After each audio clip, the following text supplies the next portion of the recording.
Hi, I'm JH, and in this video I'll be discussing about the 2022 British Grand Prix, the 10th round of the 2022 F1 season. Please note that everything I said is based on facts and of course my own opinion. So, without further ado, let's start the video.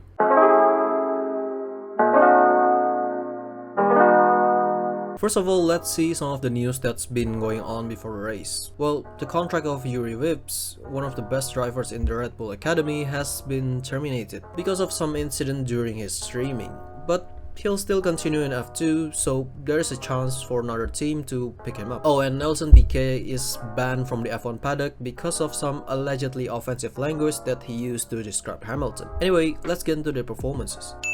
Although I'm sure they'll prefer a 1-2 finish, considering their questionable strategies including free racing within teammates while other drivers are breathing down their neck, I'd say they managed to get a great result. Sainz got the pole and he did make an error in the early stage, but Verstappen's car problem bails him out. In the end, he finally managed to win the race, his first ever win in Formula 1. As for Charles, I think he did well. At some point he even had a better pace than his teammate, but well, his front wing damage combined with Ferrari's questionable strategy made him finish outside of top 3. Overall, it's still a decent result for the Ferrari team. Let's just say they were very unlucky in this race. Verstappen was battling Carlos on the early stage, even got in front of the Spaniard after a great start.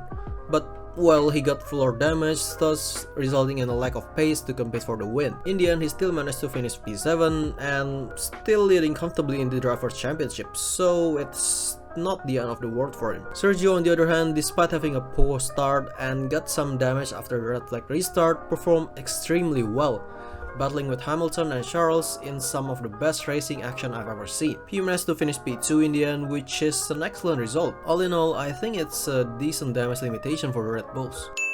George had some involvement in the big shunt on the first lap, completely destroying his rear left tire. He stopped the car to check if Joe was okay, which is understandable considering the situation. Then after that he tried to race again, but well, the FIA said that it's breaking the rules, and he also said that his car can't really start anyway. His race ended in lap 1. Hamilton did struggle on the restart but gradually regained his performance and had some great battle with Sergio and Leclerc. Hell, at some point I think Alonso almost battled with him too. In the end, he lost out to Perez, but still managed to finish 3rd after an excellent performance. Oh, and he also got the fastest lap as well.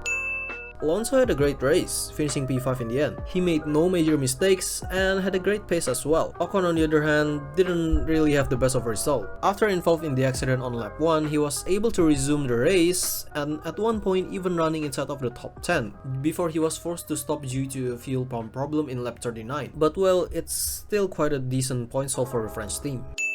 Lando had a great race and he could possibly finish higher if he pit earlier under the safety car, but I mean he still finished P6, so it's not that bad. Daniel, on the other hand, had another terrible performance, from a questionable quali to a P13 finish even with 6 retirements.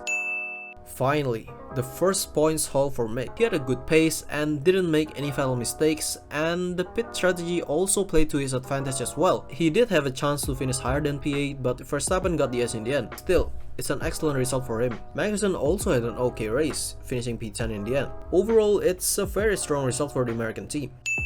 Vettel did finish P9, but I think it could be higher if he stopped under the safety car. Nevertheless, it's still a decent result. Stroll, however, had an awful qualifying and a quiet race, finishing P11 in the end. Well, at least they got some points, I guess.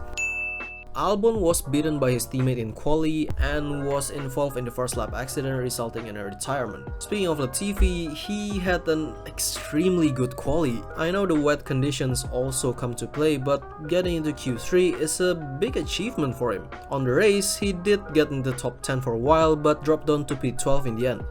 Still, it's a decent performance for him.